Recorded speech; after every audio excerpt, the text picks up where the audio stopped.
कि मेरा मस्कन मेरी जन्नत को सलामत रखना। अगली लाइन पे यहां से वहां तक आपकी दुआएं जाएं दिल्ली तक। मेरा मस्कन मेरी जन्नत को सलामत रखना। अगली लाइन पे यहां से वहां तक आपकी दुआएं जाएं दिल्ली तक। मेरा मस्कन मेरी जन्नत को सलामत रखना। मेरे मौला मेरे भारत को सलामत रखना। मेरा मस्कन मेरी जन्नत को सलामत रखना। मेरे मौला मेरे भारत को सलामत रखना। कि सोचता हूं तो मेरी आंख छलक जाती है। मुल्क से रूह का रिश्ता बड़ा जज्बाती है। अगली जो दो लाइनें हैं यहां मौजूद एक एक हाथ को कसम है, कोई खामोश नहीं रहेगा।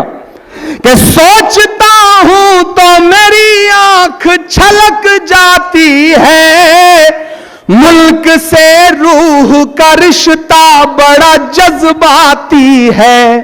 मेरे आका ने मदीने में कहा था ये कभी, अभी नहीं अगली लाइन पे,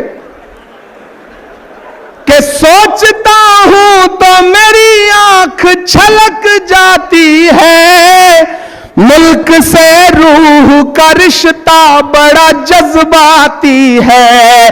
मेरे आका ने मदीने में कहा था ये कभी, कि हिंद की सिमत से एक ठंडी हवा आती है।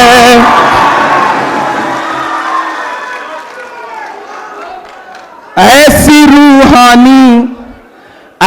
रूहानी मोहब्बत को सलामत रखना। मेरे मौला मेरे भारत को सलामत रखना। मेरा मस्कन मेरी जन्नत को सलामत रखना। वो चाहते हैं कि हिंदुस्तान छोड़ दें हम, बताओ भूत के डर से मकान छोड़ दें हम। मैं आखिरी बंद पढ़ता हूं इस नज्म का। मेरे मौला मेरे भारत को सलामत रखना।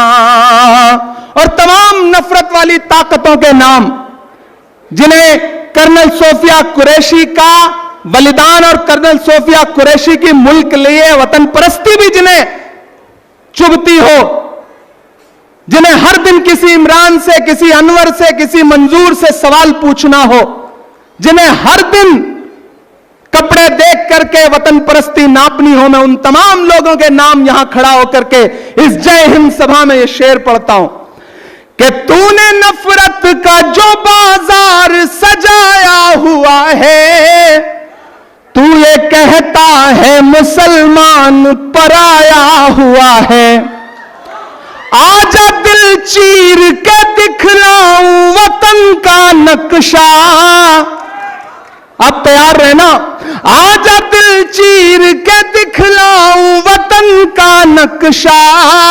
मेरा भारत मेरी सांसों में समाया हुआ है।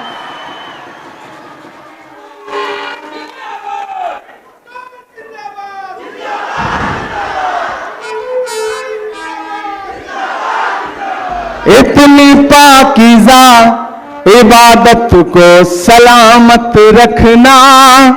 मेरे मौला मेरे भारत को सलामत रखना। मेरा मस्कन मेरी जन्नत को सलामत रखना।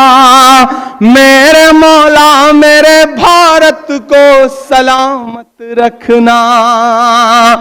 झारखंड वालों, मैं अपने नेता राहुल गांधी जी की तरफ से, मल्लिकार्जुन खड़गे जी की तरफ से, आपके प्रभारी केराजू जी की तरफ से, केशव महतो कमलेश जी की तरफ से, राजेश ठाकुर जी की तरफ से, शहजादा अनवर साहब की तरफ से, मंजूर अंसारी की तरफ से, जीनल जी की तरफ से, आपके चहेते बंधु तिर्की जी की तरफ से, श्रीवल्ला जी की तरफ से और अपनी बहन शिल्पी बंधु तिर्की के तरफ से पूरे झारखंड ही नहीं बल्कि पूरे भारत को यह पैगाम देना चाहता हूं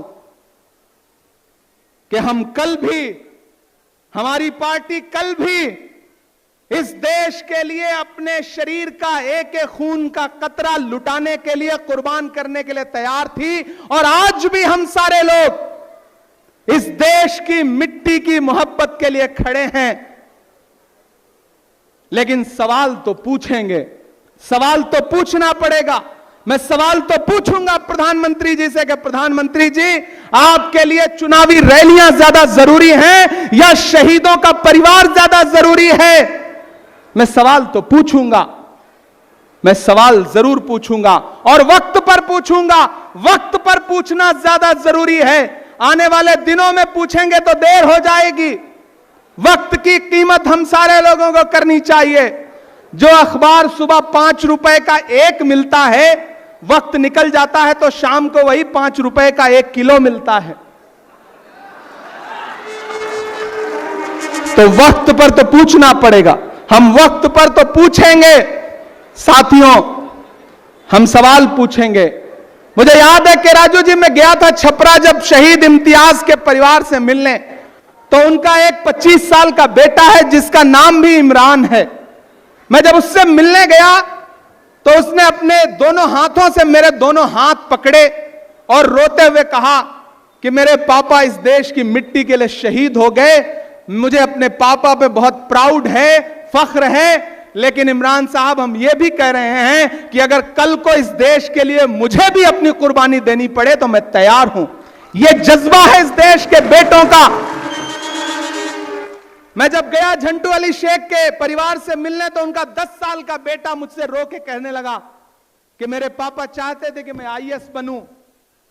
अगर मेरा एडमिशन सैनिक स्कूल में हो गया तो मैं अपने पापा की ख्वाहिश पूरी करूंगा और इस देश की सेवा करूंगा।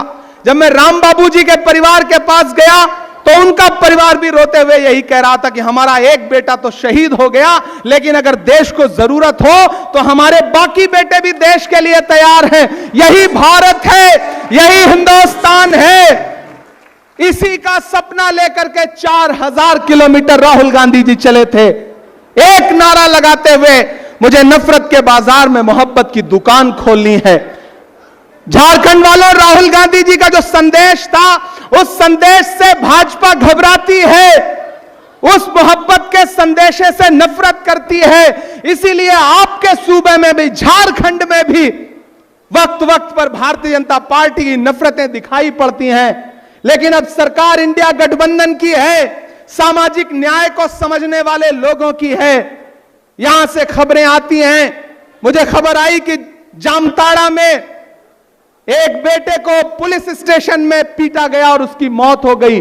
मैंने उस परिवार से बात की है, मुझे पता चला कि यहां मॉब लिंचिंग की घटनाएं हो रही हैं, जबकि मॉब लिंचिंग के खिलाफ जब मैं पिछली बार सरकार में आया था तो मैं मुख्यमंत्री जी से, राजेश ठाकुर जी के साथ मिला था और मुख्यमंत्री जी ने कहा था कि हमने बिल गवर्नर के पास भेजा है, वो बिल अप्रूव हो जाएगा, उसके बाद किसी भीड़ की हिम्मत नहीं होगी कि वो किसी की जान ले सके।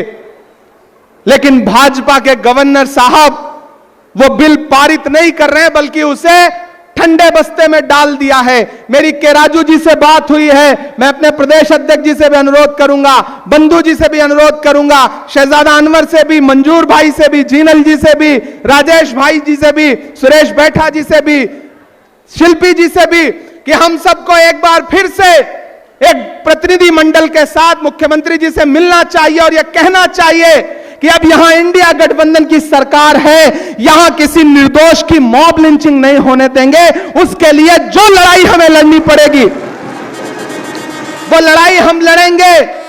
यहां किसी को पुलिस थाने में ले जाकर के टॉर्चर चैंबर बना करके उसे जान से मारने की इजाजत नहीं दी जा सकती, वरना हमारी सरकारों में और बाकी सरकारों में क्या फर्क रह जाएगा। हमें इस बात की लड़ाई लड़नी पड़ेगी और हम इस लड़ाई को लड़ेंगे। कांग्रेस पार्टी सामाजिक न्याय के मुद्दे पर इस झारखंड की आवाम के साथ खड़ी है। राहुल गांधी का जो वादा है वो राहुल गांधी का वादा है। उस वादे को निभाने के लिए हम लोग लड़ाई लड़ेंगे।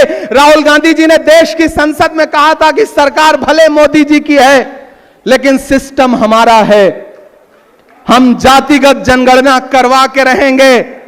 और आपको याद है कि नरेंद्र मोदी जी को जातिगत जनगणना का ऐलान करना पड़ा। यह राहुल गांधी जी की हिम्मत है, यह राहुल गांधी जी की राजनीति है कि सरकार को उसके सामने झुकना पड़ा और आगे भी झुकना पड़ेगा। तो साथियों, एक बार फिर से जय हिंद सभा में भारतीय सेना के सम्मान में आए हुए झारखंड के हजारों लोगों को, जो दोपहर 1 बजे से पिछले 5.5 घंटे से यहां मौजूद हैं, मैं उन सब का शुक्रिया अदा करता हूं। और बंधु तिर्की जी को, शिल्पी जी को, मंजूर जी को, जिनल जी को, अल्पसंख्यक विभाग के साथियों को, सबको एक शानदार जय हिंद सभा की मुबारकबाद देता हूं, बधाई देता हूं। और आप सबसे यह कहता हूं कि फिर से सामाजिक न्याय की लड़ाई के लिए तैयार रहिए। इस लड़ाई को कांग्रेस को फ्रंट फुट पे रह के लड़ना पड़ेगा और हम लड़ेंगे, पूरे देश में लड़ेंगे, झारखंड में भी इस लड़ाई को लड़ने का काम करेंगे। आखिर में मुझे खुशी है कि आदरणीय प्रभारी जी के राजू जी यहां पर सरना कोड लागू करने के लिए लगातार दबाव बना रहे हैं, लगातार प्रोटेस्ट कर रहे हैं, राजभवन का घेराव कर रहे हैं। तो झारखंड वासियों, आप निश्चिंत रहिए। यहां पर झारखंड में आदिवासी समाज के लोगों के लिए सरना कोड भी लागू होगा और मॉब लिंचिंग का बिल भी पास होगा। इसे ना तो गवर्नर साहब रोक पाएंगे, ना प्रधानमंत्री जी रोक पाएंगे, क्योंकि झारखंड की इंडिया गठबंधन की सरकार इस बात के लिए संकल्पित है कि जो हमारे लोग हैं, हम उनकी हिफाजत के लिए, उनकी सुरक्षा के लिए, सामाजिक न्याय के प्रहरियों के लिए हम हर लड़ाई को मजबूती के साथ लड़ेंगे। ये आपको यकीन दिला रहे हैं। और आखिर में आप सबका शुक्रिया अदा करते हुए ये कह के जा रहे हैं कि शिल्पी आपकी बेटी है, आपकी बहन है, बंधु आपके भाई हैं, कमलेश जी हमारे कांग्रेस के प्रदेश अध्यक्ष हैं, के राजू जी आपके प्रभारी हैं, भाई राजेश ठाकुर जी, भाई शहजादा अनवर जी, ये सारे लोग आपके अपने हैं। और साथ में मैं भी आपका अपना हूं। यहां इन मुद्दों पे लड़ाई लड़िए। आने वाले पार्लियामेंट के सेशन में मैं झारखंड के मुद्दों को लेकर के देश की पार्लियामेंट में पुरजोर तरीके से आवाज उठाऊंगा। ये आपको भरोसा दिलाता हूं। कहां आंसुओं की ये सौगात होगी, नए लोग होंगे, नई बात होगी। मैं हर हाल में मुस्कुराता रहूंगा। तुम्हारी मोहब्बत अगर साथ होगी, चिरागों को आंखों में महफूज रखना, बड़ी दूर तक रात ही रात होगी। मुसाफिर हैं हम भी, मुसाफिर हो तुम भी, किसी मोड़ पर फिर मुलाकात